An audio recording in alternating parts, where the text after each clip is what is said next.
Assalamualaikum warahmatullahi wabarakatuh. Kembali lagi bersama Ibu Salsa Aulia Herwanda.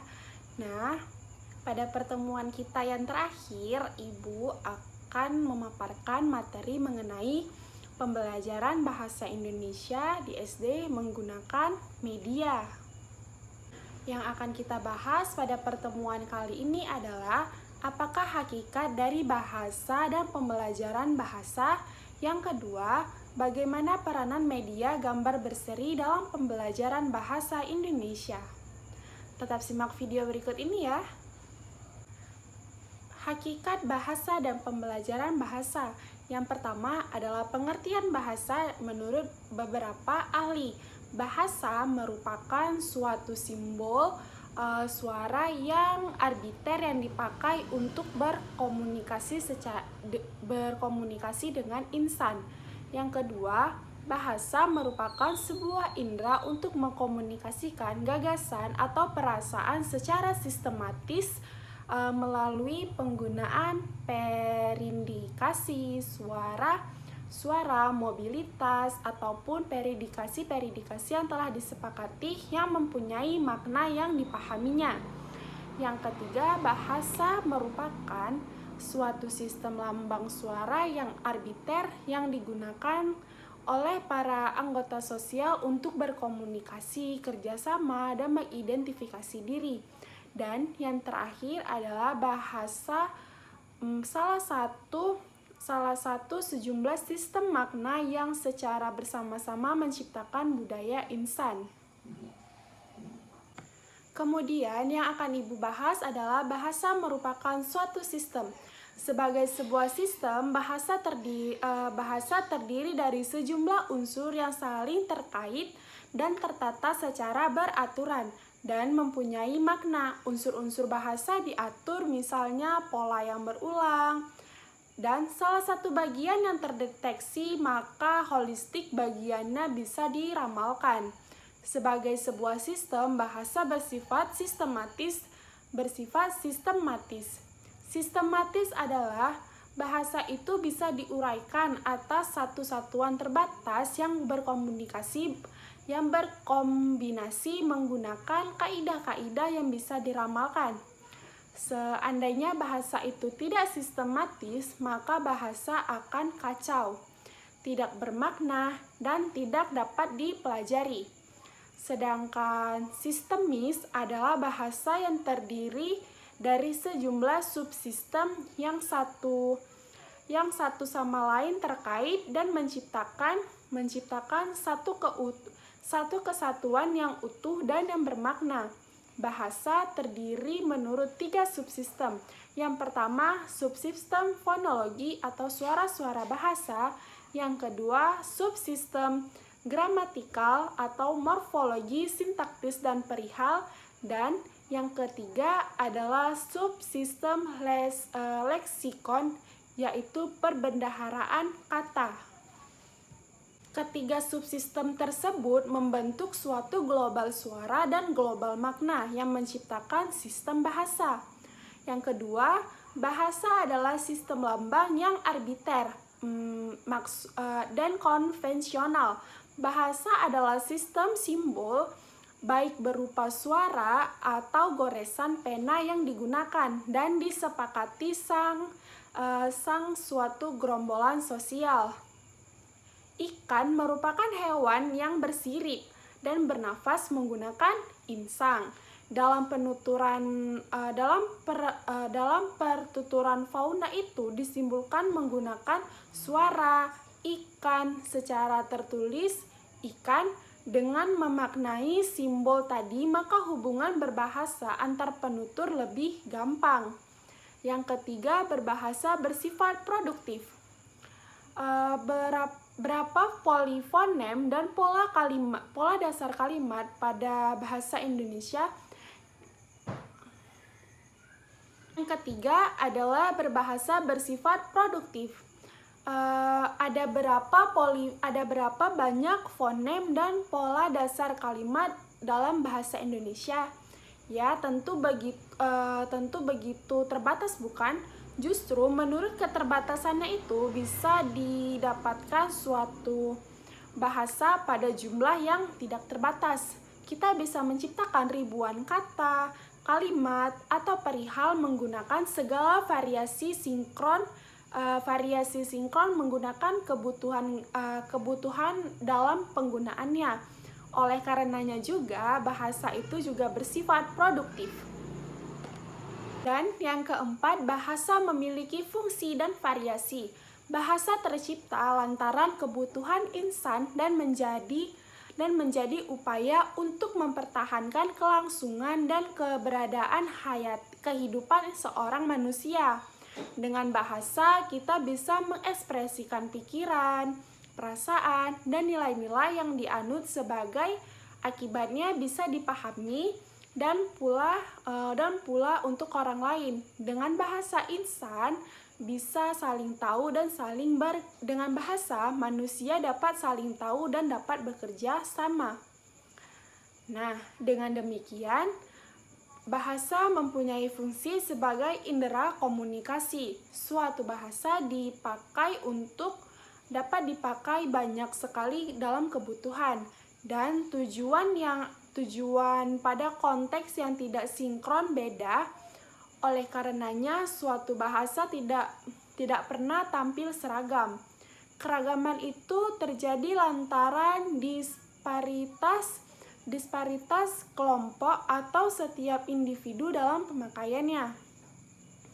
Kelompok manusia pun begitu banyak dan majemuk, yaitu terdapat kelompok profesional pengajar, dokter, pedagang, pemuka agama, terdapat orang yang tinggal di kota ataupun di desa, terdapat yang berpendidikan tinggi, dan terdapat yang tidak. Terdapat kelompok laki-laki maupun wanita, dan terdapat pula dalam kelompok usia muda, tua, dan anak-anak.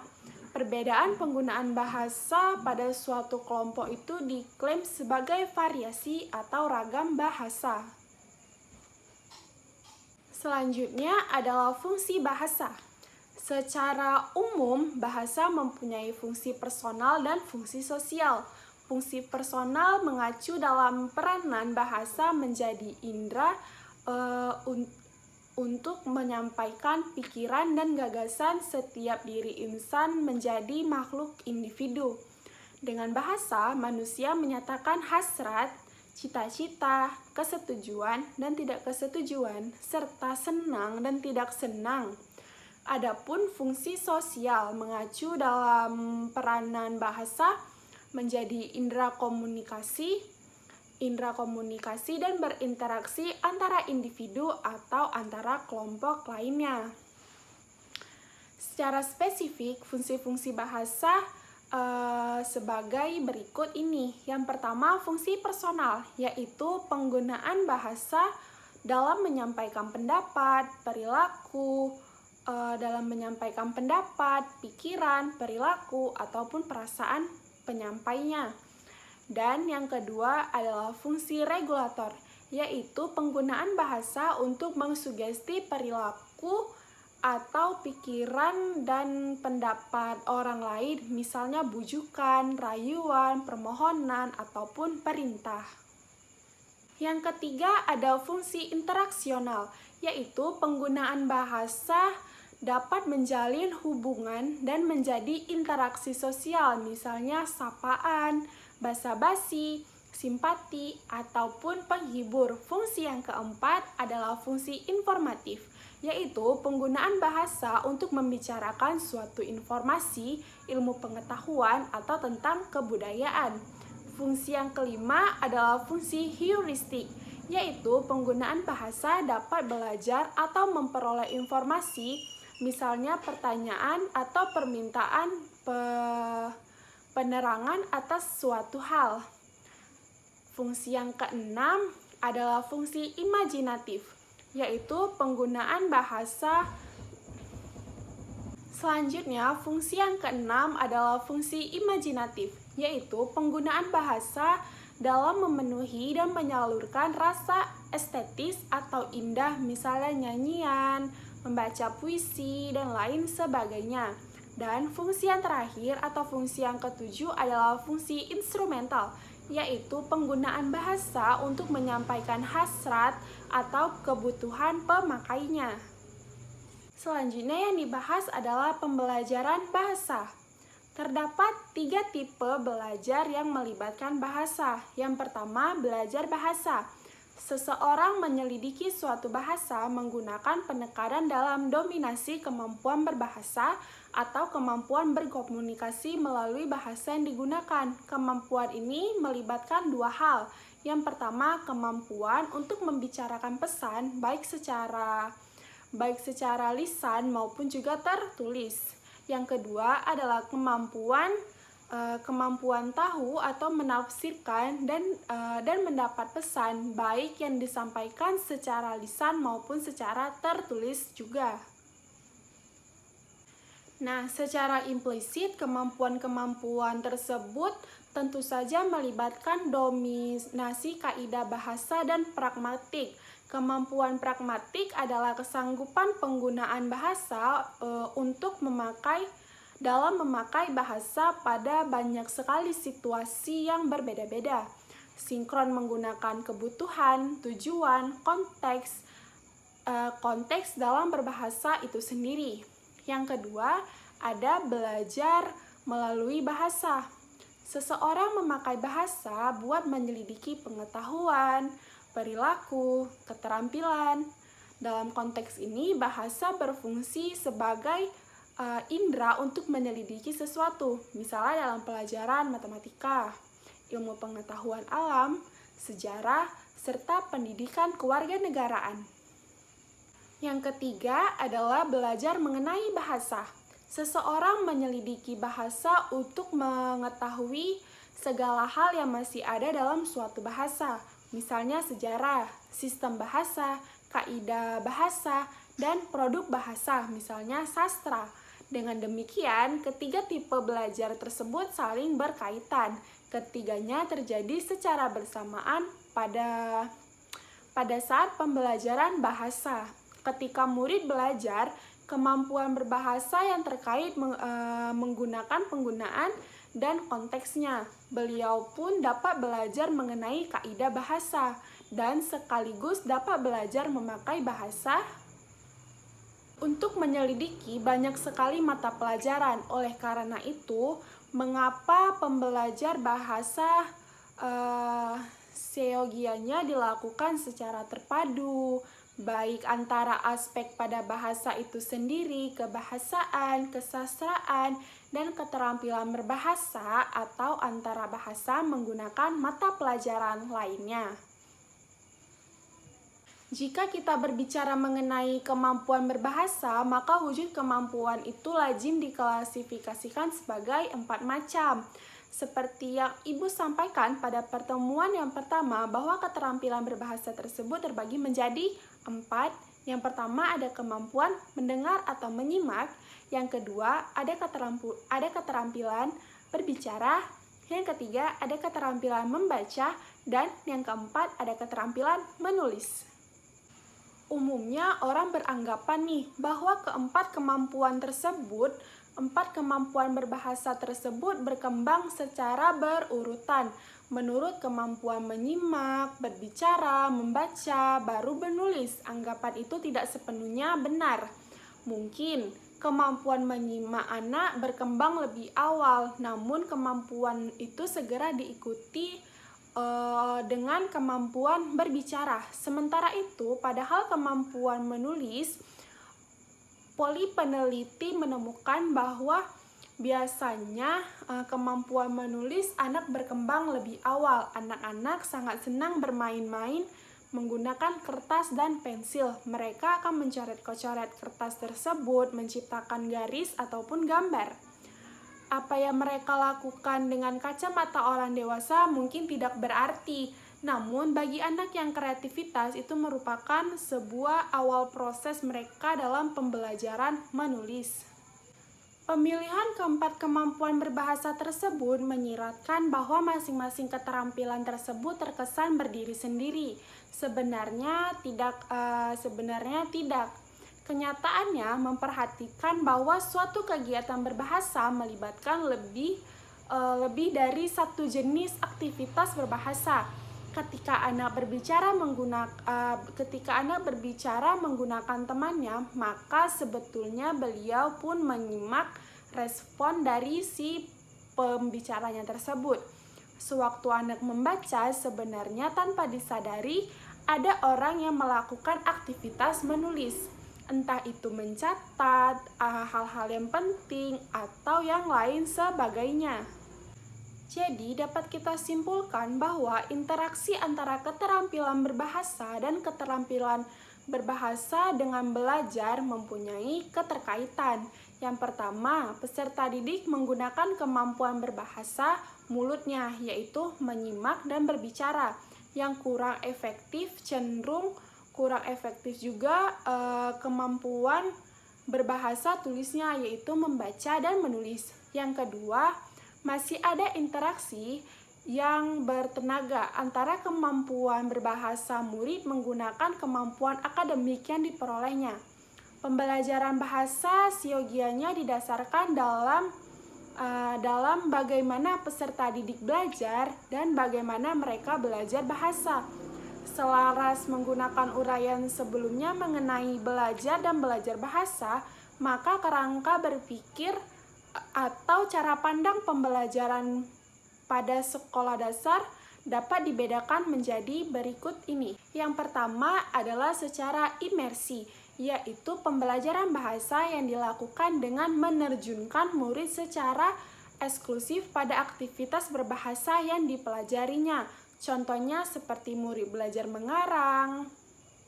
Yang kedua adalah pengejaran atau employment, yaitu pembelajaran bahasa yang dilakukan yang menaruh kesempatan pada peserta didik untuk terlibat aktif dalam banyak sekali aktivitas berbahasa yang bermakna, yang fungsional dan autentik. Yang ketiga yaitu demonstrasi. Murid belajar bahasa melalui demonstrasi menggunakan permodelan dan dukungan yang disediakan oleh pengajar. Model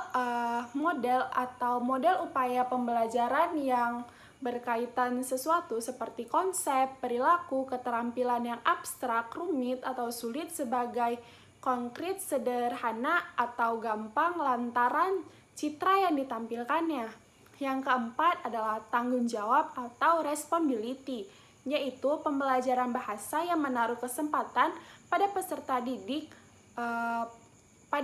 didik untuk menentukan kegiatan berbahasa yang akan dilakukannya.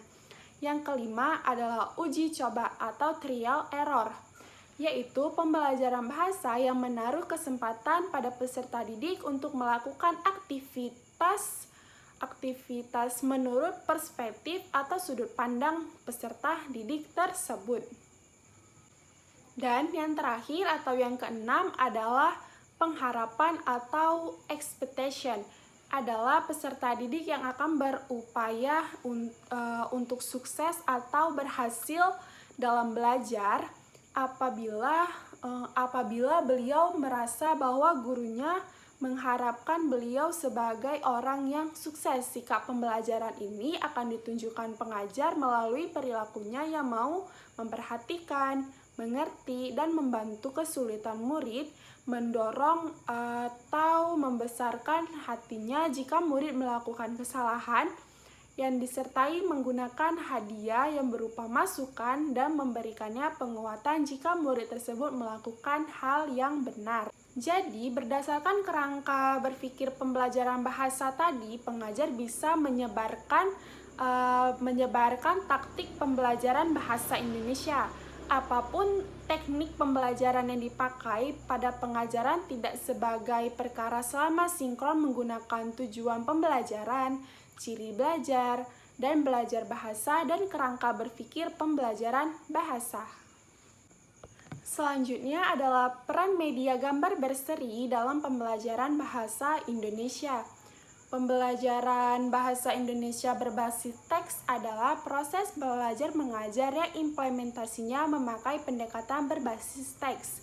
Artinya, Anak didik pada proses belajar tidak hanya memakai bahasa menjadi wahana komunikasi, namun peserta didik bisa memakai bahasa menjadi wahana dalam menyebarkan akal budi. Kemampuan berpikir anak ini akan semakin berkembang apabila pembelajarannya yang dipakai adalah media bergambar. Media gambar ini dapat berupa foto, grafik, bagan, diagram, postur, kartun, komik, slide, film, penggunaan OHP, atau memakai lingkungan yang dikenal dengan anak didik. Adanya media gambar tentunya akan merangsang akal budi anak didik. Pertama, anak didik tertarik menggunakan medianya. Selanjutnya, anak didik akan tertarik mengenai isi menurut media yang dipakai tadi. Rasa tertarik inilah yang akan mendorong akal budi bagi anak peserta didik.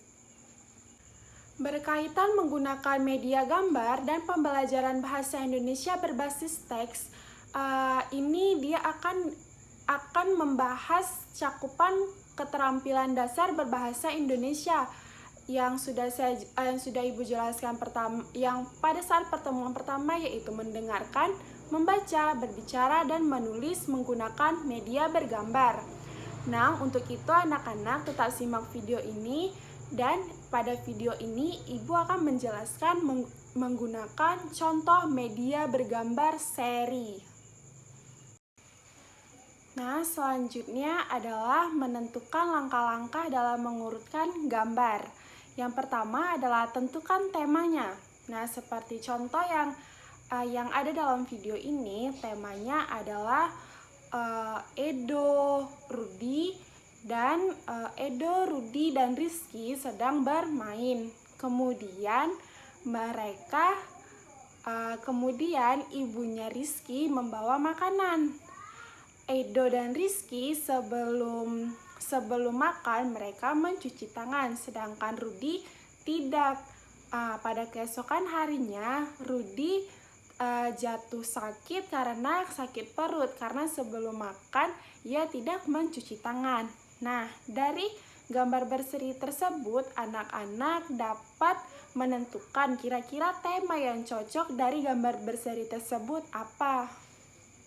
Jika gambar berseri tersebut tidak beraturan atau kita harus mengurutkannya terlebih dahulu, maka anak-anak dapat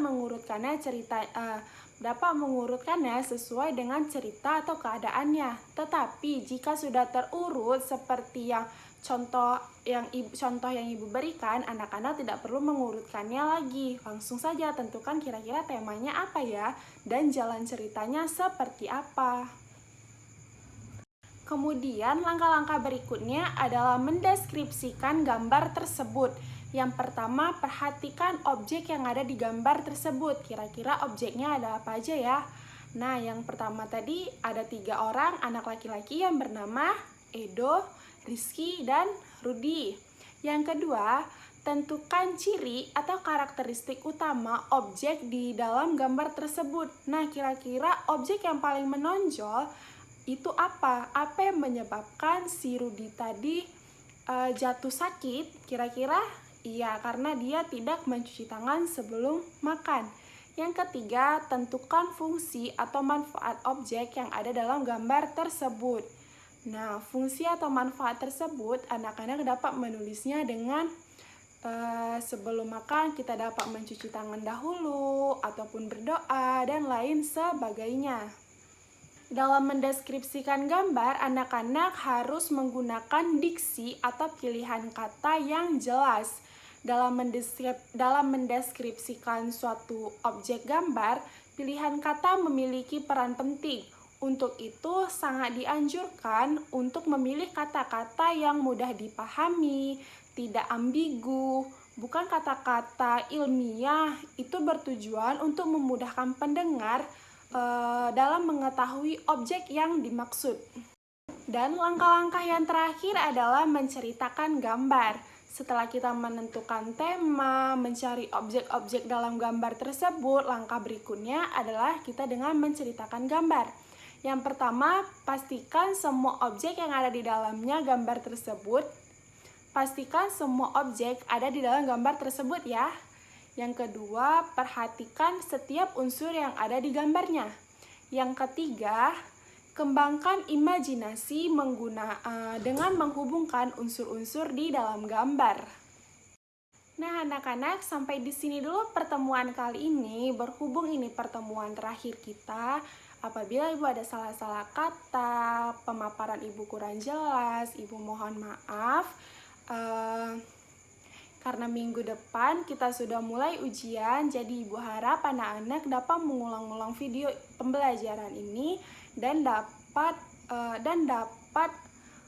mereview kembali materi pembelajaran yang telah Ibu berikan, yang telah Ibu paparkan.